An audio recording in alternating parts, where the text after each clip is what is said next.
My name is Luna. I'm in my late 30s now, and for most of my adult life, I've lived a very ordinary, quiet kind of existence. I work with numbers, deadlines, documents, things that rarely draw attention. I'm a homeowner, a wife, someone people often describe as steady, reasonable, or easy to get along with. What they usually mean is that I don't raise my voice, I don't interrupt, I don't fight for the last word. People tend to underestimate me because of that. They assume calm means passive, that silence means agreement, that kindness has no boundaries. This story begins with a decision that, at the time, felt like the most human thing I could do. I let my mother-in-law move in with us. Not because I was pressured, not because of guilt, but because I believed that opening my home could be a form of care. She needed stability. I had space. I told myself that compassion, when offered freely, always finds its way back. I never expected that kindness would be mistaken for permission. I never expected that, behind closed doors, someone would quietly begin acting as if the house I worked for, saved for, protected, was no longer mine. This is not a story about shouting matches or dramatic revenge. There are no slammed doors, no viral confrontations, no explosive arguments at the dinner table. What happened here unfolded slowly, in small moments that were easy to dismiss if you weren't the one living inside them. This is a story about quiet dominance, not the kind that announces itself, but the kind that waits, observes, and acts only when the outcome is already decided. It's about what happens when a woman is placed into a role she never agreed to play, reliable, useful, invisible, and what happens when she chooses, silently, to step out of it. Over the next hour, I'll take you through the emotional terrain of that choice, the subtle disrespect that others didn't notice, the moment I realized something had shifted. The long stretch of silence wasn't weakness, but preparation.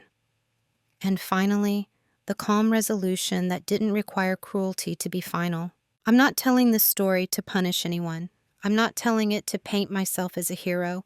I'm telling it because honesty matters, especially the kind that isn't loud. If you've ever opened your life to someone out of kindness, only to feel that the space you created was slowly being taken from you, you may recognize more of yourself in this story than you expect. Before we go any further, let me ask you something, gently, honestly.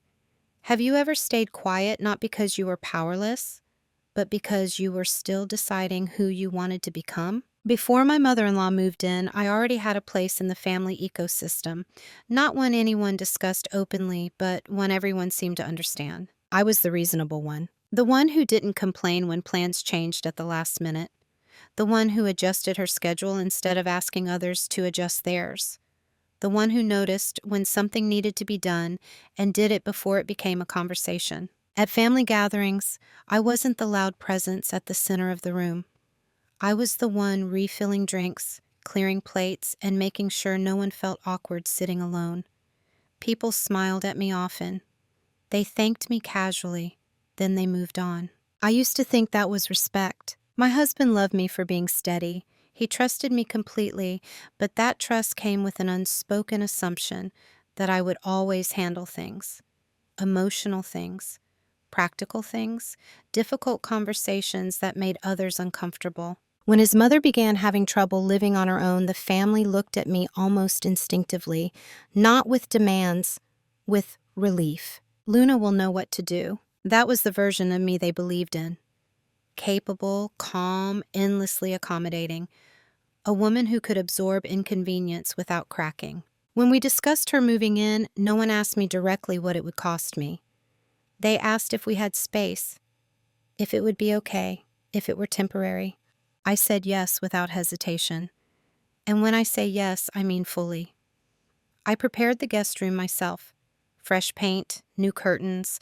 I reorganized storage so she wouldn't feel like an afterthought. I wanted her to feel safe, not like a burden. That intention mattered to me. From the outside, I imagine I looked fortunate. Stable marriage, owned a home, no visible chaos. The kind of woman people assume has no reason to be guarded. What they didn't see was how invisible that made me. I wasn't fragile enough to protect. I wasn't loud enough to fear. I wasn't demanding enough to negotiate with. So I became the background, reliable, unquestioned, easily overlooked. My mother-in-law arrived with her own history, her own habits, her own expectations. She was not cruel, not openly. She didn't insult me or raise her voice. In fact, she often spoke about family values, respect, and how things should be done. And at first, she spoke through me rather than to me. She would ask my husband questions about the house while I was standing right there. She would rearrange small things and explain her logic as if I needed instruction. She would refer to shared spaces as ours in a way that subtly excluded me. No one else noticed, or if they did, they didn't consider it meaningful. And I didn't react, not because I didn't feel it, but because reacting would have disrupted the image everyone had of me. The calm one, the easy one, I told myself it was temporary, that adjusting takes time, that generosity requires patience. What I didn't realize yet was that patience, when misunderstood, becomes permission. To them, I was the woman who would always adapt, the woman whose boundaries were flexible because she never announced them, the woman whose silence meant agreement. They didn't see me as weak. That would have required noticing me at all. They saw me as fixed, like the walls of the house itself, present, useful, and assumed to belong to everyone once they were inside. And at that stage of the story, I still believed that being that woman was a kind of virtue. I hadn't yet understood that invisibility is not the same as peace. The first moment didn't feel important when it happened. That's the thing about small cuts. You don't react to them the way you would to a wound. There's no blood, no alarm, just a brief sting that disappears quickly enough for you to doubt it was ever there. It was a weekday afternoon. I remember because the house was quiet in that particular way. It only is when you expect to be alone. I had stepped out to run errands, nothing dramatic, just groceries and a pharmacy stop. When I came back, my mother-in-law was in the living room with a measuring tape. She looked up, smiled, and said, "Oh, good, you're home." Not welcome back, not I hope you don't mind, just relief, as I had returned to a place where decisions were already in motion. She gestured toward the windows. "I'm thinking heavier curtains here. These are fine, but they don't really suit the space." The space, not your living room, not the living room, just the space, spoke in the way homeowners talk when they're planning improvements. I remember standing there with my keys still in my hand, processing the tone more than the words. I told myself I was overthinking it, that she was just settling in, that older generations express themselves differently. So I nodded. I even said, we can talk about it. That was my mistake. Later that evening, my husband mentioned, casually, almost offhand, that his mother had some ideas about making the house feel more like home. He said it kindly, like it was a positive thing. I asked what kind of ideas. "Just small stuff," he said. "Curtains, maybe rearranging the furniture a bit." I waited for him to say, "We'll decide together," or "We should check with you," but the sentence never came. The conversation moved on to dinner plans. That was the cut. Not the curtains, not the measuring tape. The assumption, the quiet agreement between two people that decisions about my home could happen without me being involved in them. No one raised their voice. No one disrespected me openly. There was nothing I could point to and say, "This is wrong." And that made it harder to trust the discomfort that settled in my chest. I didn't say anything that night or the next day. I told myself that being generous meant letting others feel comfortable, that I didn't want to create tension over something so small, that if I spoke up now I would seem controlling or unkind. And in truth, part of me still wanted to be seen as the good one, the reasonable one. The problem with that role is that it trains people not to check where their limits are. They assume the absence of resistance means the absence of boundaries. A week later, the curtains were ordered. I found out when a delivery notification popped up on the shared family email. My name wasn't on the order, but the delivery address was unmistakably mine. I remember staring at the screen longer than necessary, feeling something sharpen inside me. Not anger, not yet. Clarity, maybe, or the first outline of it. When the box arrived, my mother-in-law was excited. She talked about color palettes, light control, and how much better it would look. My husband nodded along, trusting her confidence. No one asked me what I thought, and still I said nothing, because small cuts don't feel worth responding to. You convince yourself they'll heal on their own. You tell yourself that drawing attention to them would make you seem sensitive. But cuts, when ignored, teach people exactly how far they can go. That night, alone in the bedroom, I realized something uncomfortable. If I didn't acknowledge this moment, even privately, it would not be the last. And while everyone else had already moved on, I hadn't forgotten it. I never did. Once the first boundary is crossed without consequence, it doesn't feel like a crossing anymore. It starts to feel like a path. After the curtains, there were other adjustments, small ones, always framed as improvements, always justified with practicality, experience, or what made sense. And because none of them were dramatic, they slipped easily into the rhythm of daily life. The dining chairs were rotated, the kitchen cabinet I used most became too cluttered and was reorganized while I was at work. A plant I'd kept for years disappeared because it blocked the light. Each time I noticed, and each time I told myself a version of the same story. This isn't worth a conversation. That phrase became a refrain in my mind. Not worth the tension, not worth the explanation, not worth being misunderstood. The house began to feel subtly unfamiliar, not in a way guests would notice, but in a way the person who lives in it does.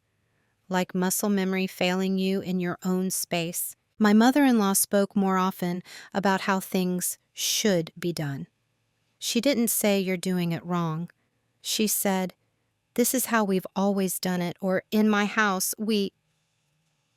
And slowly, the word "my" disappeared from her language. It became this house, our kitchen, the way we run things here. When extended family visited, she gave tours, she explained layouts, she answered questions that weren't directed at her.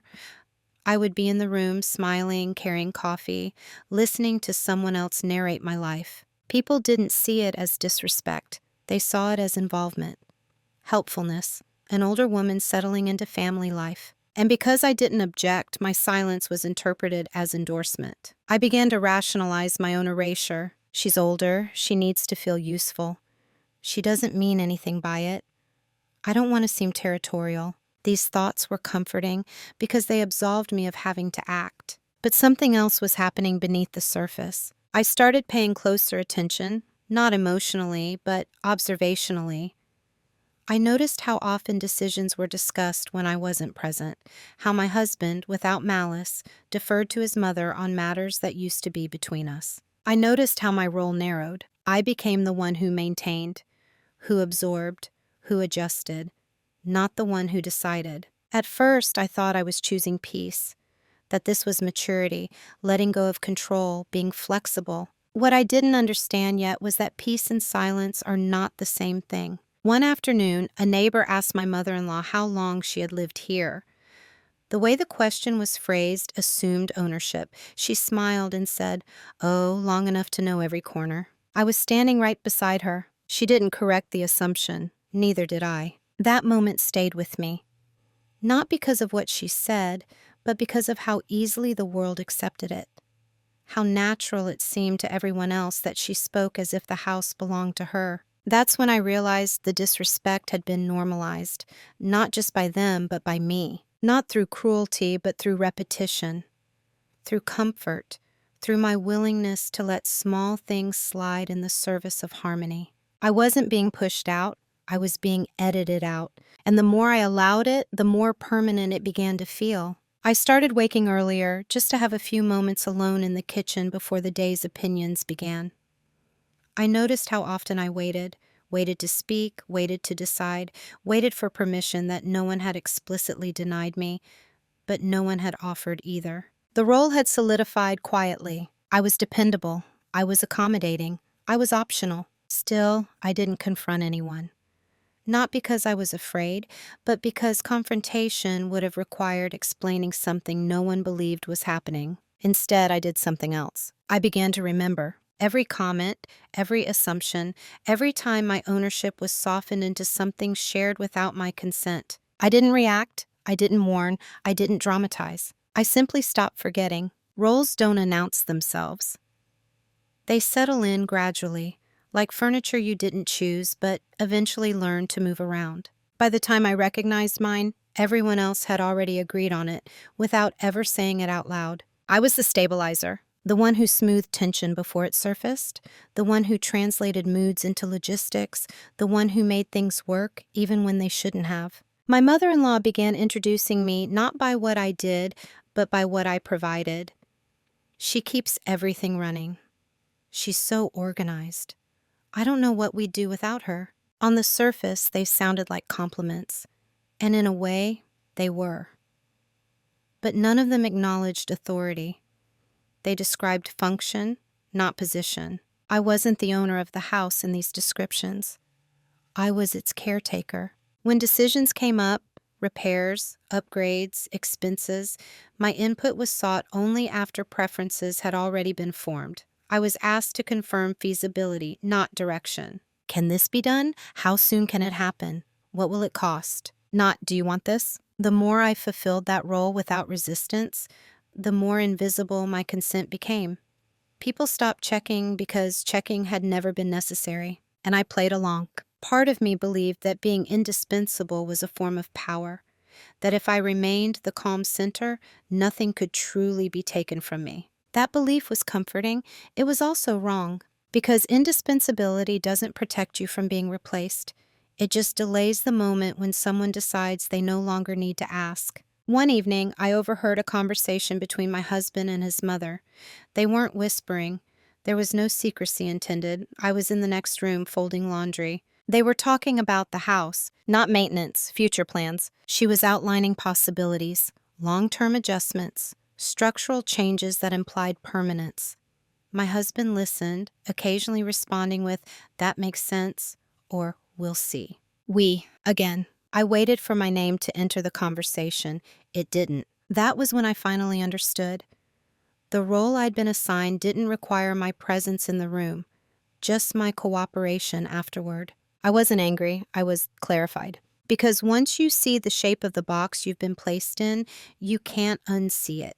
You notice how often you're thanked for being easy, how rarely you consulted for being authoritative. You notice how boundaries are treated as inconveniences when you try to draw them late. That night, I looked around the house differently. Not sentimentally, structurally. This wasn't just a place where things had happened to me. It was a legal entity. A set of documents, a history of payments, a framework of rights, and for the first time, I saw the contrast clearly. Emotionally, I had been minimized. Legally, I had not. That gap mattered. Still, I didn't say anything, not because I was unsure, but because I was no longer interested in correcting perceptions verbally. Words would have invited debate. The debate would have invited justification. Justification would have given them time to adjust. I wasn't ready for that yet. Instead, I accepted the role outwardly. I remained calm, helpful, predictable. But internally, something had shifted. I stopped seeing myself as the emotional glue holding everyone together. I started seeing myself as the only person in the situation who understood both the emotional and the structural reality of what was happening. That's a dangerous position if you act too soon. So I waited, and I let them continue believing the role they'd assigned me was permanent. The shift didn't come with a confrontation. There was no argument, no raised voices, no dramatic line that echoed in my head afterward. It came on an ordinary morning, in a moment so small it could have been missed entirely. I was standing in this kitchen, coffee cooling in my hands, when my mother-in-law walked in and began giving instructions. Not suggestions, instructions. About how the counters should be cleared before guests arrive later that day, about which dishes should be used, about where things would be placed from now on. She spoke as if she were organizing a space she managed. I realized, suddenly and very clearly, that she wasn't testing boundaries anymore. She believed they didn't exist. That realization landed quietly, but it changed everything. For the first time, I didn't feel the urge to explain myself. I didn't feel the familiar pressure to smooth things over or to defend my position gently. Instead, I felt something steadier. Acceptance. Not acceptance of her behavior, but acceptance of the reality of the situation. This wasn't confusion. This wasn't a misunderstanding. This was a conclusion she had already reached based on months of uninterrupted access and unchallenged authority. And that meant words would no longer matter. I finished my coffee, nodded once, and said, "Okay." That was it. No resistance, no correction, just a neutral acknowledgement. She smiled, satisfied. She mistook my calm for submission. That was the moment something shifted inside me. Not emotionally, but strategically. I understood then that silence could be something other than avoidance. It could be a choice, a tool. That day, I moved through the house as usual. I completed tasks, I participated in conversations, but internally, I detached from the emotional weight of it all. I stopped asking myself how to be understood. I started asking myself how things actually worked. Ownership, authority, process. That night, after everyone was asleep, I sat at the dining table with my laptop and opened a folder I hadn't looked at in years. Mortgage documents, deeds, emails, timelines. I wasn't angry while I read them. I was calm, almost clinical. Because anger wants resolution through expression, clarity wants resolution through action. I realized I didn't need to announce a boundary. I needed to reinforce one. And reinforcement doesn't require permission. From that day on, my silence had a different quality. It wasn't passive. It wasn't confused. It was deliberate. I listened more than I spoke. I let assumptions form and harden. I allowed people to reveal exactly what they believed about their place in my life. Every misplaced confidence, every casual we, every decision was discussed without me. I cataloged it all, not emotionally, but informationally. The shift wasn't visible from the outside. If anything, I became easier to live with, more agreeable, less reactive. That made them comfortable. Comfort breeds carelessness, and carelessness reveals truth. I didn't feel triumphant. I didn't feel vengeful. I felt focused. Because once you stop hoping someone will see you differently, you're free to move without explaining yourself. That morning in the kitchen marked the end of something, the belief that this could be corrected through conversation alone. What followed was quieter, slower, and irreversible. When silence stops being a reflex and becomes a decision, it changes how you inhabit a space. Mine did. I still spoke when spoken to. I still participated in family routines. On the surface, nothing about me appeared different, but internally I had stepped back, far enough to see the full structure of what was happening. Silence gave me time, and time gave me perspective. I noticed how often my mother-in-law made plans assuming permanence, not in grand declarations, but in phrasing. When we redo this, eventually we'll need to statements that stretched into the future without ever asking who that future belonged to. I let them pass. My husband interpreted my quiet as understanding. He told me how grateful he was that I was handling things so well. I thanked him and said nothing more. Silence allowed people to relax, to stop performing, to reveal their assumptions fully. They believed I had accepted my role. And in a way, I had, just not in the way they thought. I accepted that explaining myself would only invite negotiation, that asserting ownership verbally would create conflict before I had secured clarity elsewhere. So instead, I began observing patterns. Who spoke with authority? Who deferred to whom? Who documented decisions? And who didn't? I realized something important. All the confidence in the house was emotional, not structural. No one had checked anything. No one had verified rights. They were acting on habit and assumption. That realization was grounding. It meant I didn't need to rush. I began creating space, subtle, unremarkable space. I took longer at work. I spent more time alone in the evenings, not in protest, but in preparation. When my mother-in-law suggested changes, I acknowledged them neutrally. I didn't approve or deny. I simply said, "We'll see," and left it there. She interpreted that as agreement delayed, not authority reserved. Meanwhile, I started organizing my own information, quietly, thoroughly. I updated the records, I revisited correspondence, I reacquainted myself with timelines and signatures.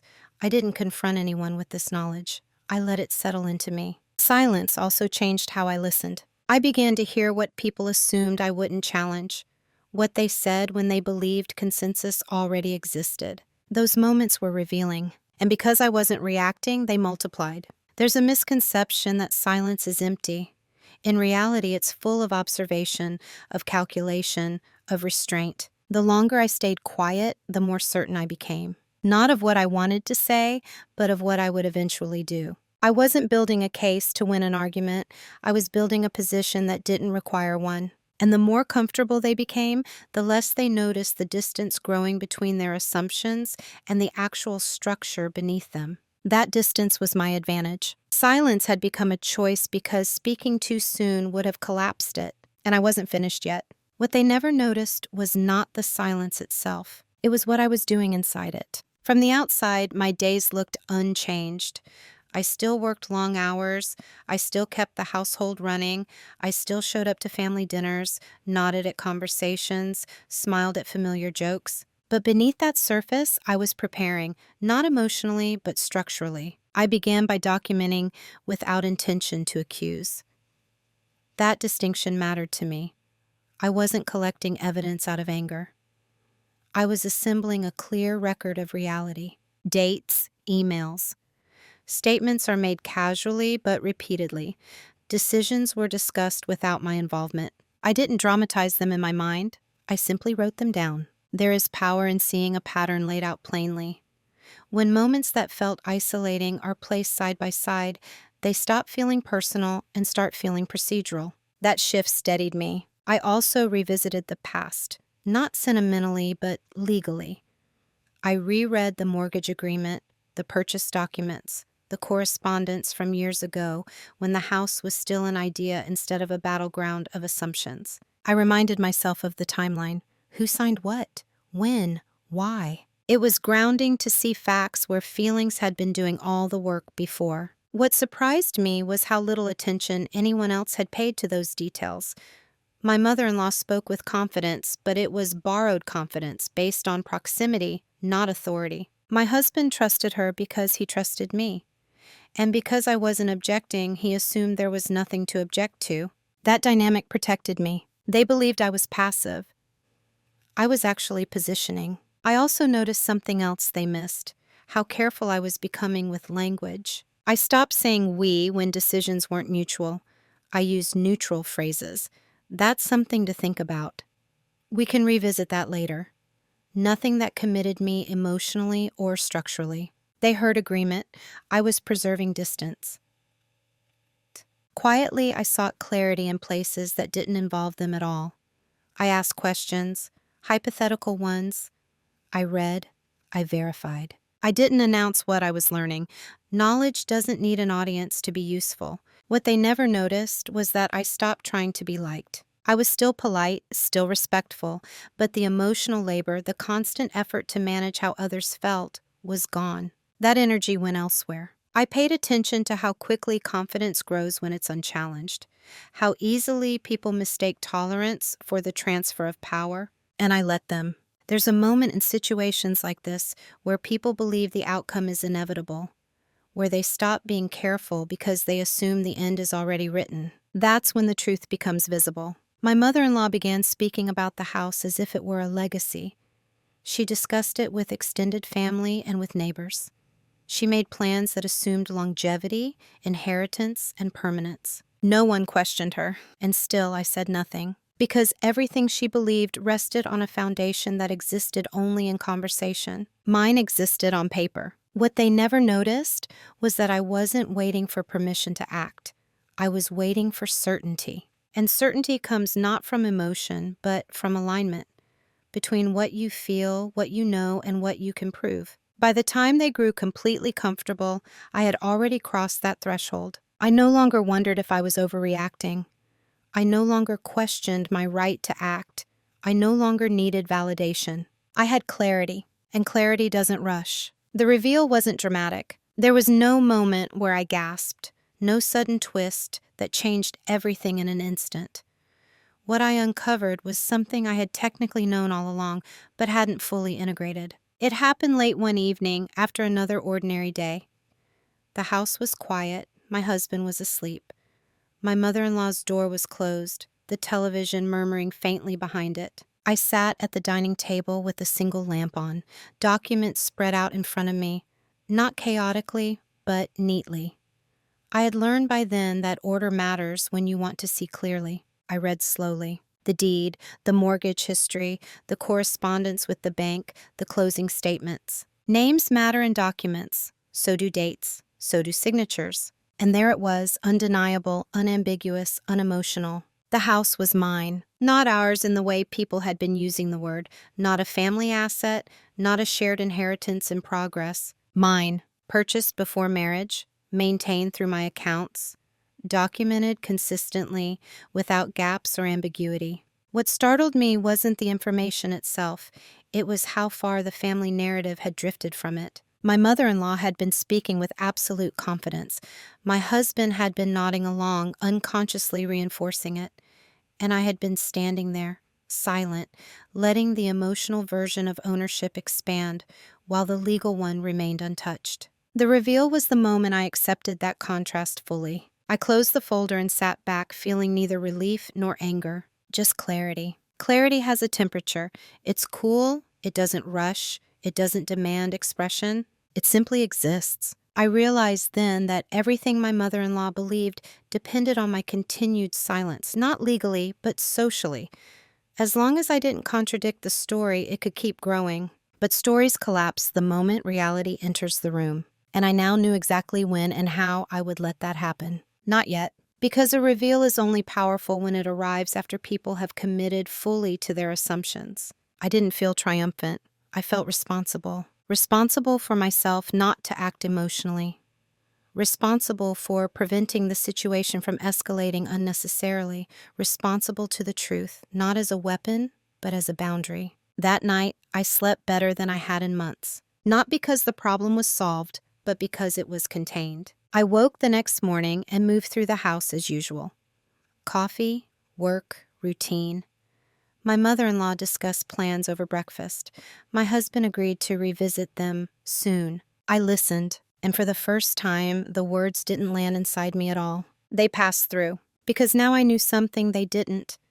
This entire dynamic existed at my discretion. The reveal wasn't about power over them. It was about power over myself. I didn't need to prove anything yet. I didn't need to correct the narrative. I didn't need to defend my boundaries. I needed to decide what kind of ending I wanted, and that decision required patience. So I waited. Once you know the truth, you can't unknow it. But knowing doesn't automatically tell you what to do next. That part is quieter, heavier. After the private reveal, I didn't feel urgency. I felt options. And options are dangerous when handled emotionally. I gave myself time, not to hesitate, but to evaluate. There were several paths available to me, each with consequences that would ripple outward in different ways. I could confront the situation directly. Sit everyone down, lay out the facts, correct the assumptions before they harden further. That would have been clean, honest, and immediately destabilizing. I could continue as I was, indefinitely. Let the narrative persist, protect the peace, absorb the discomfort. That would have cost me the least in the short term and the most over time. Or I could act quietly, align the reality of the situation with the legal truth already in place, not to surprise anyone, but to ensure that when the conversation eventually happened, there would be no ambiguity. That third option required patience and resolve. It also required accepting that I would be misunderstood, at least for a while. I thought about my husband, not as an adversary, but as someone caught between loyalty and assumption. I thought about my mother-in-law, not as a villain, but as someone who had mistaken access for authority. And I thought about myself, about the woman I had been, the one who believed kindness should always be flexible, the one who thought being accommodating meant being fair. I realized something important at that decision point. Fairness doesn't require self-erasure, and boundaries don't need to be loud to be real. I chose the irreversible path, not because I wanted to punish anyone, but because I wanted the outcome to be final, clean, undeniable. I didn't tell anyone about the choice immediately. Decisions, once shared too early, invite negotiation. Instead, I prepared for action, quietly. Once the decision was made, something inside me settled. Not relief, not excitement, alignment. When you finally choose a direction that matches your values instead of your fears, the noise fades. The internal debate stops looping. You don't feel rushed, you feel steady. That was the state I entered when I began moving in silence. I didn't announce anything because announcements create resistance. Resistance creates delays, and delays invite interference. Instead, I treated the next phase the way I treated complex projects at work, methodically, discreetly, and without emotional leakage. First, I stopped engaging in hypothetical conversations. Anytime my mother-in-law spoke about future changes, when we renovate, eventually this house will need, I responded with neutral non-commitment. That's something to think about. We'll see how things unfold. Let's revisit that later. No agreement, no refusal, just space. She heard consent delayed. I was maintaining optionality. Then I turned my attention to the invisible layer of the household, the layer no one thinks about until it asserts itself. Accounts, mail, access. I updated my mailing preferences so all property-related correspondence came directly to me, digitally and physically. I changed nothing that would raise suspicion. I simply ensured there would be no intermediaries, no misunderstandings, no well-meaning interceptions. I reviewed insurance policies, not to change them yet, but to understand exactly how responsibility was defined. Names matter, language matters, clauses matter. Every time I read a document, I ask one question only. Does this reflect reality or assumption? If it reflected reality, I left it untouched. If it relied on an assumption, I noted it. I also began reclaiming subtle forms of authority. Not visibly, not emotionally, structurally. I stopped delegating tasks that tied directly to ownership. I handled them myself, repairs, payments, scheduling, quietly, efficiently, without explanation. No one objected. Why would they? I had always been the dependable one. That was the irony. The role they assigned me gave me complete freedom of movement. I also stopped correcting misinformation casually. When someone said, "Your mother-in-law really runs the place," I smiled and let it pass. Correcting them would have drawn attention. Silence let the assumption deepen, and the deeper it went, the more irreversible the eventual correction would be. There is a strange power in allowing people to fully commit to a false belief. Once they've built plans on it, spoken it aloud, and shared it with others, it becomes fragile. Because beliefs that rely on consensus collapse the moment consensus breaks. Meanwhile, I prepared for the moment when that break would occur. I consulted professionals, but carefully. I asked hypothetical questions, framed scenarios without names. I listened more than I spoke. I confirmed timelines, verified procedures, ensured that if I acted, the action would be clean, lawful, and final. No loopholes, no ambiguity, no emotional mess. This wasn't revenge. Revenge wants witnesses. This was boundary enforcement. Boundary enforcement wants permanence. At home, nothing changed. My mother-in-law continued making plans. She spoke of the future with confidence. She rearranged small things, commented on others, and behaved as though the foundation beneath her feet was solid. My husband remained unaware, not because he was careless, but because he trusted me. He trusted that if something were wrong, I would say something. And in a way, he was right. I would. Just not yet. Silence gave me another advantage: emotional distance. I stopped taking things personally. I stopped feeling offended by comments that would have hurt me months earlier. Because once you're acting from a place of certainty, words lose their ability to destabilize you. I wasn't enduring anymore. I was executing. I also prepared myself for misunderstanding. I accepted fully that when the truth surfaced, it would feel sudden to them, that they would say they were blindsided, that they would claim there had been no warning. They would be right. But a warning is not required when boundaries are crossed quietly. The obligation to explain does not extend indefinitely. I asked myself one hard question during this period. If I explain everything now, will they respect me more, or simply adjust their strategy? I knew the answer. So I continued moving in silence. Weeks passed, then months. The atmosphere in the house grew increasingly confident on their side. Plans expanded, assumptions hardened.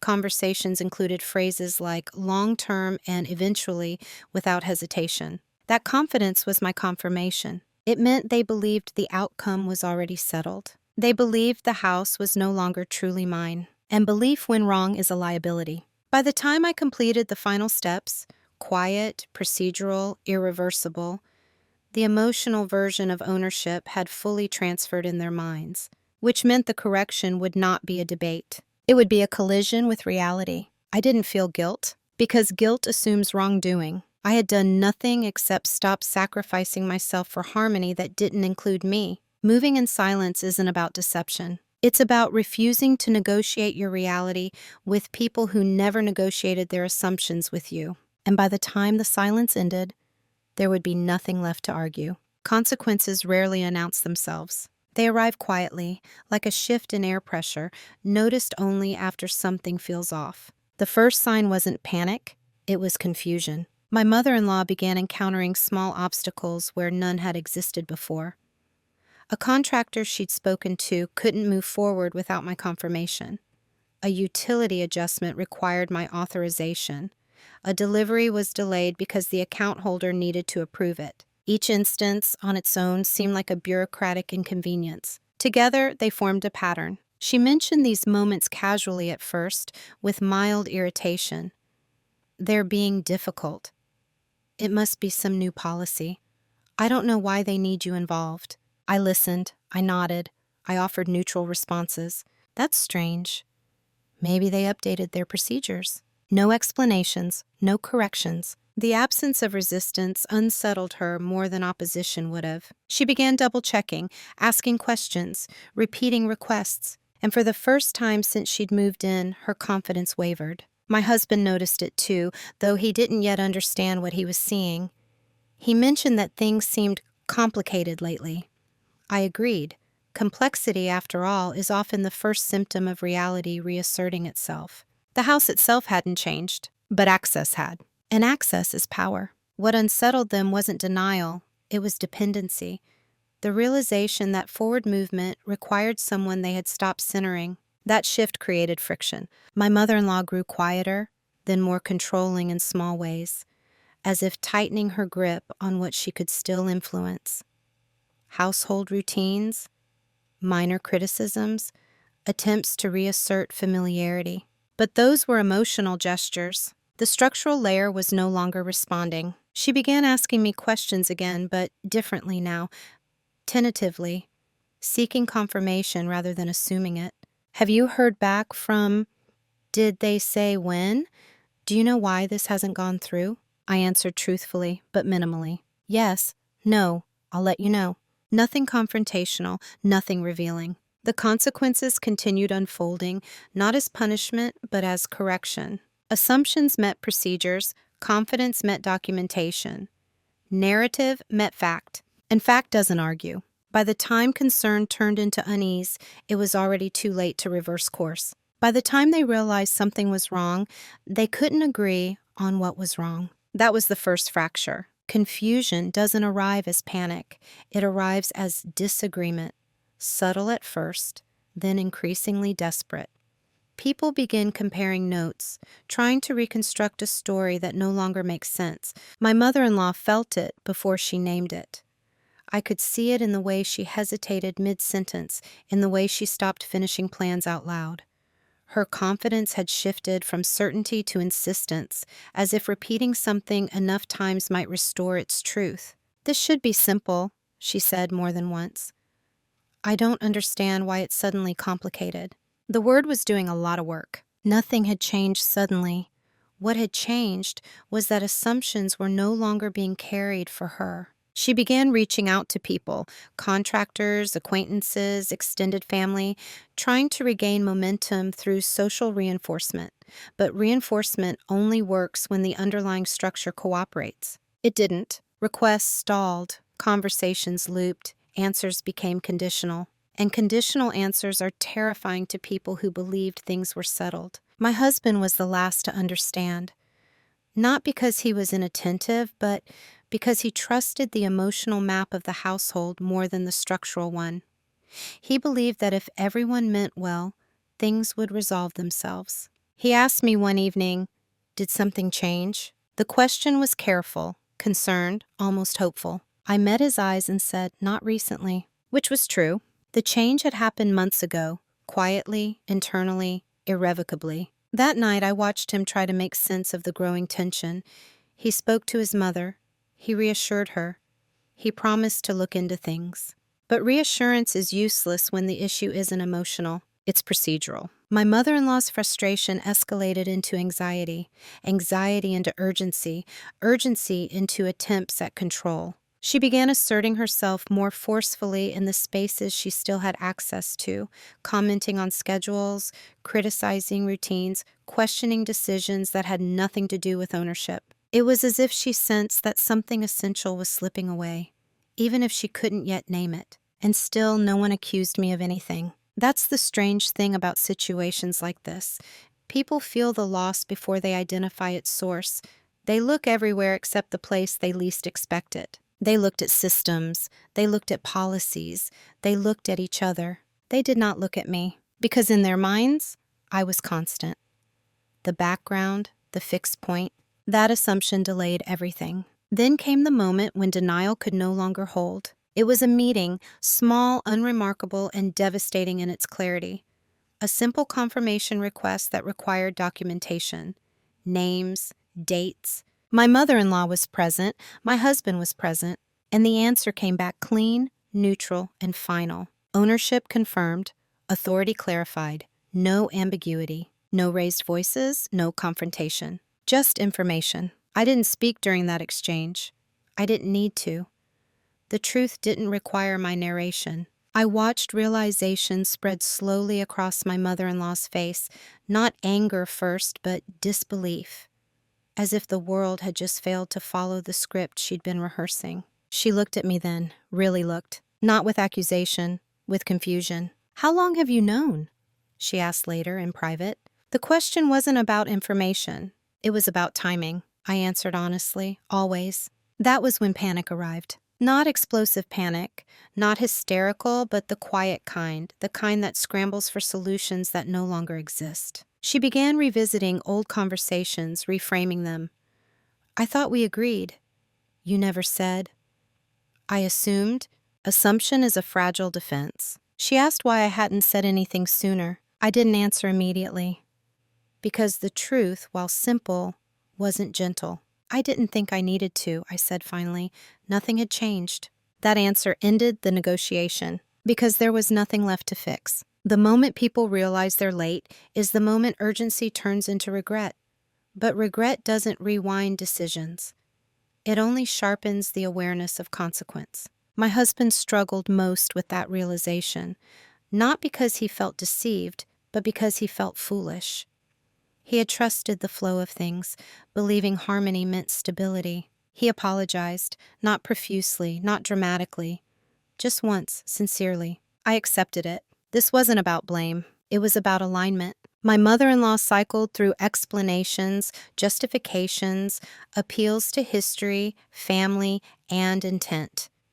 None of them was cruel. None of them was malicious. They were irrelevant, because intent doesn't override structure. And history doesn't rewrite ownership. By the time she asked what would happen next, she already knew the answer. The silence between us wasn't hostile. It was final. Too late doesn't mean unfair. Too late means the moment for influence has passed. And once that happens, the only thing left is acceptance. The confrontation, when it finally happened, didn't look like one. There was no raised voice, no list of grievances, no attempt to reclaim the past or rewrite intentions. By the time we sat down together, everything that needed to be decided had already been decided. What remained was acknowledgement. We were at the kitchen table, the same table where so many assumptions had been spoken aloud and left unchallenged. Morning light filtered in through the curtains she had chosen. That detail wasn't lost on me, but I didn't comment on it. My mother-in-law spoke first. "I didn't realize you felt this way," she said. I didn't correct her, because what she was referring to, feeling, had very little to do with what had happened. "This isn't about how I feel," I said calmly. "It's about how things are." That distinction changed the tone immediately. She tried to explain herself. Not defensively exactly, but urgently. She spoke about helping, about family, about how naturally things had progressed. She said she never meant to overstep. I believed her. But belief doesn't erase impact. I listened without interruption. When she finished, I waited a moment before responding, not for effect, but for clarity. I know you didn't intend to take anything from me, I said, but intention doesn't replace consent. The room was quiet after that. My husband watched the exchange carefully, as if seeing both of us clearly for the first time in a long while. I could tell he wanted to smooth things over, to offer a compromise. But there was nothing left to negotiate. I should have spoken up sooner, I added. That part is on me. But silence doesn't transfer ownership. She nodded slowly, not in agreement, more in recognition. This wasn't a moment of defeat. It was a moment of recalibration. We discussed logistics next, practical matters, timelines, transitions. There was no hostility in the conversation, just gravity. She asked if I was angry. I shook my head. No,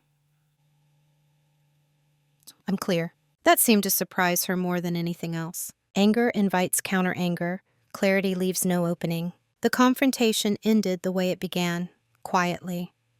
There were no declarations of love or forgiveness, no dramatic closure, just an understanding that roles had changed and that the future would reflect that reality. When we stood up from the table, I felt something I hadn't felt in a long time. Not victory, peace. After everything settled, people expected me to be different. Stronger, maybe. Colder, sharper around the edges.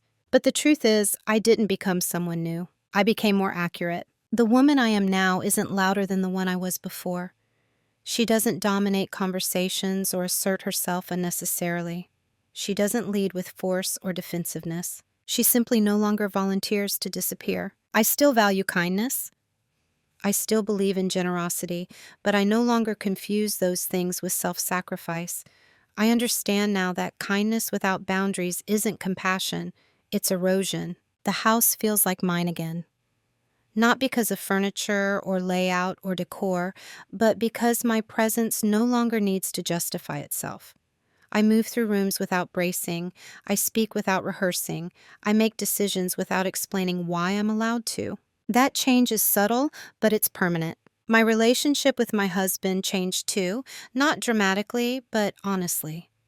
We had conversations we should have had earlier, about assumptions, about silence, about how easily responsibility slides toward the person who complains the least. He listens differently now. Not because I demanded it, but because he saw what happens when someone he loves is mistaken for immovable. My mother-in-law and I are civil, careful, clear.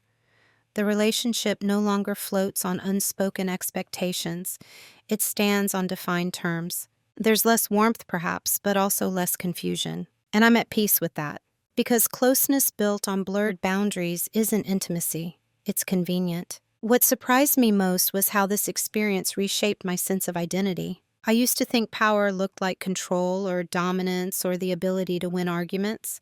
Now I know it can look like patience, like timing, like the refusal to rush into conversations that don't serve you. Quiet dominance isn't about intimidating others. It's about being so grounded in your position that you don't need to defend it. I don't regret my silence, not because it was perfect, but because it taught me discernment. I know now when silence is avoidance and when it's a strategy. And I know the difference. I don't carry bitterness from this chapter.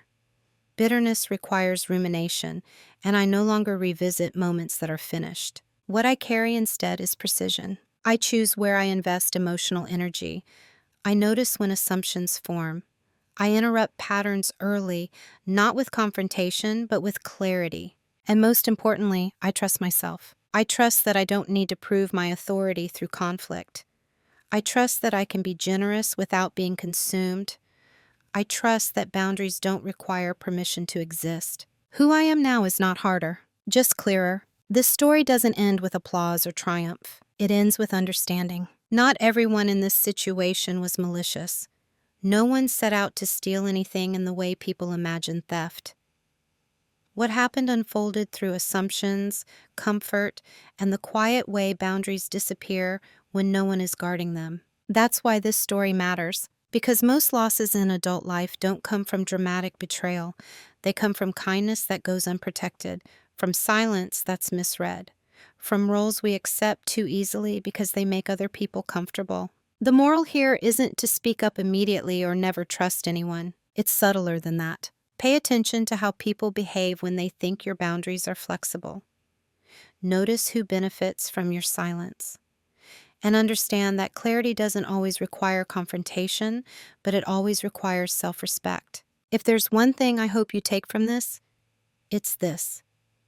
You don't owe anyone access to your life simply because you were generous once. Kindness is not a contract, patience is not permission, and silence is not surrender unless you let it be. Quiet dominance isn't about winning, it's about alignment between what you give, what you allow, and what you protect. If you've ever felt yourself fading into the background of your own life, not because you were weak, but because you were considerate, this story is for you. You're not invisible. You may simply be surrounded by people who never had to look closely. Before we end, I want to ask you something, and I invite you to answer it honestly in the comments, if you feel ready. Where in your life have you been silent, not out of fear, but out of kindness?